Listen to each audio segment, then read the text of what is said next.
সন্ত্রাসীদের ঠিকানা এই বাংলায় হবে না, সন্ত্রাসীদের আস্তানা এই বাংলায় হবে না, ভুলিয়ে দাও ভুলিয়ে দাও দর্শকদের আস্তানা, আমার মাটি আমার মা দর্শকদের দেব না।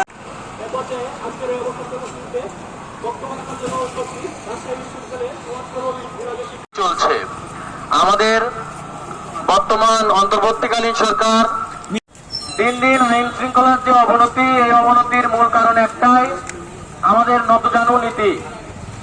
বাংলাদেশের এই অন্তর্বর্তীকালীন দেখছে, আপনাকে সময় দিচ্ছে যে আপনি কি করতেছেন, এই সময়ের অপব্যবহার না করে ব্যবহার করুন, এখনো সময় আছে। বাংলাদেশ তার বিপ্লবী গতিতে চলবে। এই দেশের কোন ঠিকাদারি আমরা অন্য কাউকে দিতে চাই না। বাংলাদেশ এমনি এমনি 24-এ স্বাধীন হয়নি। আমরা আমাদের ধর্ষণ, খুন, ডাকাত নানা বিষয় নিয়ে যে অরাজকতা তৈরি হয়েছে দেশে, সেটার একটা সমাধানের জন্য, সেটার একটা সুষ্ঠু ব্যবস্থার জন্য আমরা আজকে এখানে দাঁড়িয়েছি। আমরা পরবর্তীতে যেভাবে স্বৈরাচারকে তাড়িয়েছি, পরবর্তী ব্যবস্থা আমরা সেটা নেব।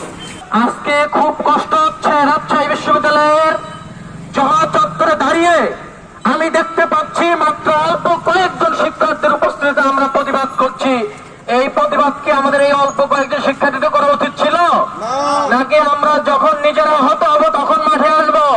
তাহলে সেই পুলিশের মতো বলতে হয় যে সেদিন 24-এ কি ছিল, যে স্যার একজনকে গুলি করি শুধু একজনই যায়, বাকিরা কেউ যায় না। আজকে আমাদের সেই শক্তি কোথায় গেল? সেই শক্তির অবক্ষয় হচ্ছে বলেই আজকে এই অন্তর্বর্তীকালীন সরকারও শক্তি খুঁজে পাচ্ছে না। মাবুদ, তার ভিতরে যত বাস্তবজনিত রোগ বালা মুসিবত আছে মাবুদ, সমস্ত বালা মুসিবতকে তুমি মাবুদ তুমি মিটাইয়া দিয়ে চির হরিৎ, চির সবুজ, চির তারুণ্য শক্তিকে তার মধ্যে তুমি উজ্জীবিত করে দাও।